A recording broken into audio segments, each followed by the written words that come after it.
Olá, meus amores, vamos lá dar continuidade às nossas atividades do dia?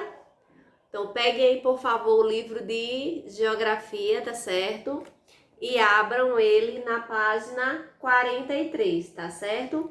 Aonde nós vamos trabalhar com os elementos naturais da cultura africana. Na última aula de geografia, nós falamos sobre os elementos naturais e culturais da cultura indígena. Então, hoje nós vamos estar falando da cultura africana, tá certo? Lembrando que a África, ela é um dos 6 continentes que compõem o nosso planeta, tá certo? E possui uma diversidade étnica e cultural enorme. Muita gente tem na cabeça, quando se fala em África, que a África é um continente pobre, de pessoas sofredoras, né? De pessoas que não têm condição nenhuma de sobrevivência. Claro que existe sim pobreza em alguns países da África, assim como existe pobreza em algumas cidades brasileiras. Mas também na África existem grandes centros tecnológicos, grandes cidades avançadas, tá certo? Então, embora existam essas cidades pobres, tá certo? A África, como eu falei, ela vai ter grandes centros urbanos, como nós podemos citar Joanesburgo, tá certo? Que ocorreu até de sediar já Copas do Mundo, né? Uma edição da Copa do Mundo foi sediada em Joanesburgo e é uma cidade belíssima do continente africano, em especial da África do Sul, tá certo? Então, mesmo com cidades avançadas e com tecnologia, como é a cidade de Joanesburgo, existem aldeias que preservam a cultura dos seus ancestrais, que vivem como seus povos ancestrais, tá certo? Eles não só preservam a cultura na forma de se vestir, de se comportar, como também a sua moradia, tá certo? São regiões que representam áreas bastante simples e até com a imagem paupérrima, né? Porque são casas feitas tipo da estrutura de pau a pique, feita de galhos de plantas cobertas com barro, com a cobertura feita de palha ressecada. Então, relembra muito a estrutura das casas de pau a pique, como é chamada aqui no Brasil, tá certo?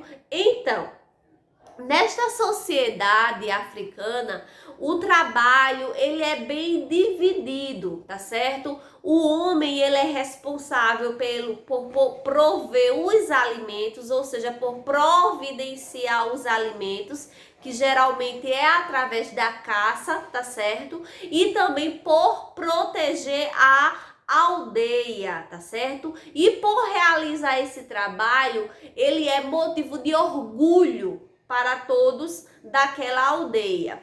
Já a mulher, ela é responsável por cuidar da alimentação e das crianças. É tanto que se costuma ver bastante em fotos de povos africanos que vivem em aldeias africanas ainda, mulheres com crianças presas ao seu corpo com um tecido, né? Que é também já uma técnica usada aqui no Brasil, chamada de slim, tá certo? Quando nós falamos da culinária africana, ela é considerada bastante exótica, né? Principalmente a culinária ancestral, a que deu origem à cultura africana, né? Porque faziam parte antigamente do cardápio africano elefantes, hipopótamos, girafas, javali, búfalo, bode, carneiro, lebre, tatu, lagarto, aves, cães, arroz, inhames, frutas diversas, né? Então a gente percebe que a culinária africana ela é bem exótica, ou seja, diferente, né? Então, como Comer para os africanos é motivo de alegria e diversão, tá certo? E as técnicas usadas na culinária também são bastante variadas, né? Para comer, principalmente nas aldeias, eles utilizam técnicas como assar, grelhar, defumar ou conservar os alimentos, tá certo? Então, embora eles tivessem acesso a óleo e manteiga, eles não utilizavam esses condimentos nos alimentos. O óleo e a manteiga era utilizado para passar nos cabelos, para passar na pele, tá certo? Essa era a utilização que eles davam a esses produtos, né? A utilização do cabelo e no corpo. Então, a culinária africana, ela foi bastante refeita ao chegar aqui no Brasil. Ela foi adaptada, porque quando os povos africanos chegaram aqui no Brasil, eles encontraram o quê? Os povos indígenas e os europeus. Então houve uma mistura de conhecimentos, né? Uma mistura de cultura. E essa culinária africana, ela se misturou com a culinária dos indígenas e com a culinária dos europeus, surgindo assim pratos tipicamente brasileiros. Por que chamados tipicamente brasileiros? Porque surgiram no território brasileiro. Embora ela tivesse o tempero de um jeito de fazer de outro, mas como ela surgiu no território brasileiro, ela foi chamada de culinária tipicamente brasileira, como é o caso do cuscuz, da canjica, das moquecas, do mocotó, do caruru de quiabo, do vatapá, entre outros alimentos que surgiram a partir dessa mistura de culturas.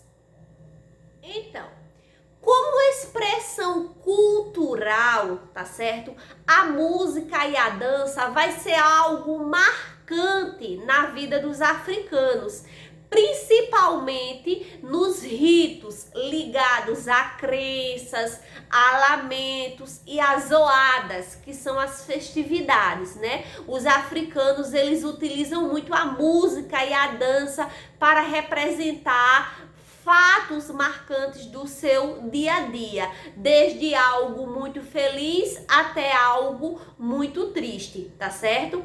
Tendo como característica principal a dança de roda, né? Aquela dança que é feita em círculo, utilizando tambores, pessoas no meio, dançando, né? Manifestando o seu sentimento.